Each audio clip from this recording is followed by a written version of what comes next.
안녕하세요. 콘스탄트 김의 티스와 함께 돈 버는 아카데미.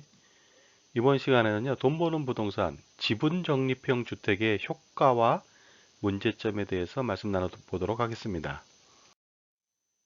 지분 적립형 주택을 분양한다고 합니다. 정부가 2023년부터 분양한다고 하는데요. 도대체 지분 적립형 주택이라는 것이 무엇인지 좀 알아보도록 하겠습니다. 주택값의 4분의 1만 가지면 주택을 살 수 있다. 이런 내용으로 요약할 수가 있을 것 같은데요. 집값의 20에서 25%를 초기에 내면은 주택을 구입할 수 있다는 내용이 되겠습니다. 5억 원짜리 주택인 경우에는요, 단돈 1억 2,500만 원이면은 바로 그 주택을 구입할 수 있다는 내용이 되겠습니다. 정말 꿈 같은 얘기 같습니다. 정말 주택 가격의 4분의 1만 내면은 주택을 살 수 있을까요? 정말 실상은 근데 어떨지 한번 알아볼까요? 지분 적립형 주택이라고 하는 것은요, 초기에 주택을 구입했을 때 전액을 지불하고 주택을 사는 것이 아니라 주택가의 예를 들어서 20에서 25%만 초기에 비용을 부담해서 주택을 지분만 구입하는 것을 말합니다. 그리고 나서 나머지 취득하지 못했던 지분에 대해서는 갚아나가는 것을 말하는 건데요. 매 4년마다요. 나머지 지불하지 못했던 그 지분에 대해서는요, 주택가의 10에서 15% 정도를 매 4년마다 상환하게 됩니다. 그렇게 해서 20년 또는 30년 후에 주택을 완벽하게 자기 것으로 취득하는 그런 구조를 바로 지분적립형 주택이라고 말할 수 있습니다. 그런데 지분적립형 주택은 20에서 25%만 내고 샀기 때문에 전체 자기 주택이 아니지 않습니까? 따라서 미취득분에 대한 그 임차료를 지급해야 된다는 것이 되겠습니다. 미취득분에 대해서 보증금을 낼 수도 있고요. 매월 임차료를 지급해야 되는 단점이 있을 수 있습니다. 그리고요, 지분 적립형 주택은 투기를 근절하기 위한 수단도 됐기 때문에 지분 적립형 주택을 구입하고 나서는요, 10년 동안, 예를 들어서 10년 동안 전매를 금지한다. 따라서 중간에 팔 수 없는 그런 조건들이 들어있다는 것이 되겠습니다. 이 부분은 좀 문제가 될 수 있습니다. 왜냐하면 거주 이전에 제한을 받을 수 있다는 그런 어떤 문제가 있다는 것이죠. 그런데 그 지분 적립형 주택이 좋은지 안 좋은지는요, 그 일반 주택담보대출하고 비교해 보면서 판단할 수가 있을 것 같습니다.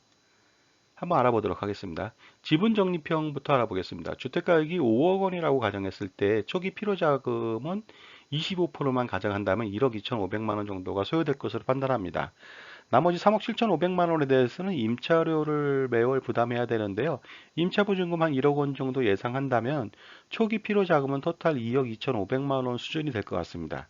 이자율은 공공임대주택의 대출 이자율하고 아니면 임차료랑 비슷한 것으로 가정해서 최저로 한번 잡아봤거든요. 연 1.5% 정도가 되겠습니다.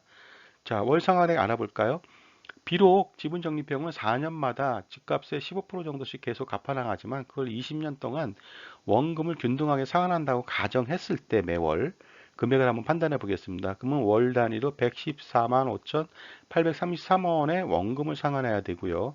그 다음에 나머지 그 미취득분에 대한 임차료 부담이 되는 것은요. 1.5% 이율로 계산해 보면 매월 34만 3,800원 정도가 돼서 토탈 매월 148만 9,583원 정도가 소요될 것으로 판단합니다.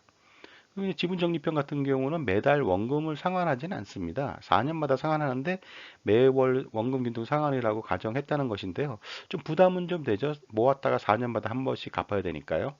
이에 비해서요, 주택담보대출을 알아볼까요? 주택가격 5억 원이다. 그랬을 때 LTV를 50%만 가정해 볼게요. 서울 지역은 40%고, 그 다음에 일반 조정대상 지역은 60% 정도인데요. 일단 50% 가정해 보겠습니다. 그럼 2억 5천만 원 대출 받고요. 초기 필요 자금은 그래서 2억 5천만 원 정도가 필요하겠죠? 이자율은 2%대 중반 내외가 됩니다. 그래서 현재 조금 낮다고 할 수 있는 2.3% 연리로 계산해 보겠습니다. 20년 원금 균등 상환으로 계산해 보면요. 매월 갚아야 되는 원금은 104만 1,677원이 되고요. 이자는 49만 7,167원. 그래서 토탈 매월 153만 8,844원 정도가 소요되는데요. 물론 이자율의 변동 이 비교치에서 좀 달라질 수가 있는데요. 계략적으로 보면 한 4, 5만 원 정도 차이가 나지 않습니까? 그래서 별로 차이가 나지 않는다고 해도 과언은 아닐 것 같습니다. 그런데 지분적립형 주택은요, 주택담보대출을 해서 주택을 취득하는 것과 다르게 좀 단점이 좀 있거든요. 그건 좀 알아보도록 하겠습니다. 단점인데요. 그 일반 주택담보대출하고 거의 비슷한 구조입니다만은 정말로 단점이 하나 몇 개 있습니다. 그거 알아보면요. 첫 번째는 지분적립형은요. 10년 동안 전매, 팔 수 없다는 것이 되겠습니다. 10년 동안 전매가 금지된다. 이건 굉장히 큰 문제인데요. 예를 들어서 뭐 지방으로 발령 나거나 아니면 집을 팔아야 되는 급박한 상황이 있었을 때 팔 수 없다는 그런 어떤 족쇄가 채워졌다는 것이 가장 큰 문제고요. 그 다음에 10년이란 기간은 대단히 긴 시간이기 때문에 이거를 과연 감내할 수 있을까 하는 문제점이 있고요. 그 다음에 지분적립형은 정부 주도의 어떤 주택 보급 형태이거든요. LH공사나 이런 데를 통해서 그 주택을 공급하는데요. 과연 공공으로 아파트나 그런 주택들을 지을 수 있는 뭐라 할까 대지를 확보한다든가 이러한 부분들 공급 물량에 있어서 과연 민간이 하는 것만큼 더 많이 그 확보할 수 있을까 하는 문제점입니다. 따라서 주택 공급 물량의 한계가 있기 때문에 대다수의 사람들은 혜택을 보지 못할 수 있다는 그런 한계점에 봉착할 수 있다는 것이 되겠고요. 그리고요, 지분적립형이나 주택담보대출이나 뭐 다른 게 뭐가 있냐고 물어보면 다른 게 거의 없습니다. 민간에서 공공기관으로 업무 이전한 형태에 불과하다. 따라서 굳이 그 민간한테 넘기면 될 것을 굳이 왜 정부가 그것을 떠맡아서 일을 하느냐는 것이 되겠습니다. 그 다음에 그것도 족쇄를 많이 채워주고 그러다 보니까 실질적으로 주택담보대출하고 비교했을 때 굉장히 그 부담스러운 부분이 많이 있다는 것을 느낄 수가 있습니다. 결국은요, 지분적립형 주택이나 주택담보대출을 통해서 주택을 구입하는 거나 대동소이합니다.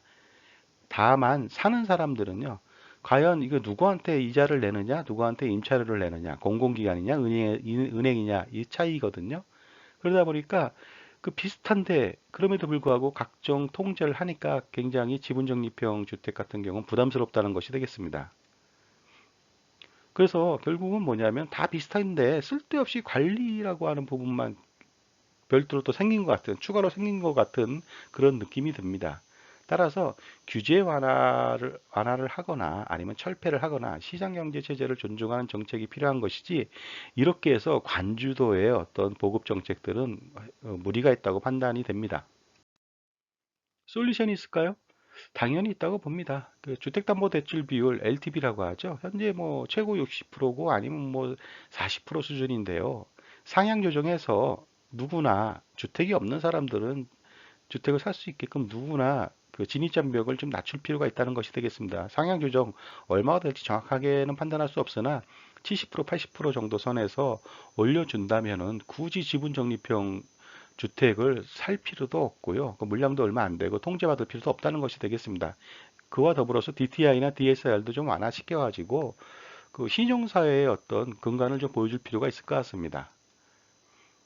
그래서 무주택자는 누구나 살 수 있게 대출 지원을 확대하는 정책들을 피고요. 이것을 관이 주도하지 마시고 그 다음에 민간인들이 자율 시장 경제에 맞춰주라는 것이죠. 거기 수요와 공급에 따라서 맞춰주고요. 다주택자에 대해서는 조금 일부 그런 규제가 있을 필요는 있겠지만 무주택자나 일주택자라든가 뭐 이렇게 뭐 일시적 일주택자죠. 이런 사람들에 대한 규제는 좀 철폐할 필요가 있다고 보고 있고요. 그 다음에 더 중요한 것은요, 그 수요와 공급에서 공급이 좀 부족한 부분이 많다 보니까 공급을 확대하는 전략들도 같이 세울 필요가 있을 것 같습니다. 그리고 더 중요한 것은요, 그 미국 같은 경우는 주택 모기지가 활성화되어 있지 않습니까? 집값의 무슨 뭐 10% 내외의 다운 페이먼트만 가지고 있으면은 집을 사서 뭐 30년, 40년 동안에 집값을 갚아가면서 자기 집에서 평생 사는 구조가 되고 그 민간의 그 주택 모기지를 전부 다 모아서 유동화시켜서 전체적으로 그 활성화시키는 그런 전략들이 좀 필요한 것 같은데요. 이 부분에 대한 검토가 좀 필요하다면은 정말 좋겠다는 생각을 가지고 있습니다. 자, 지금까지요. 지분 적립형 주택 분양의 어떤 효과와 그 다음에 문제점에 대해서 알아봤습니다. 감사합니다.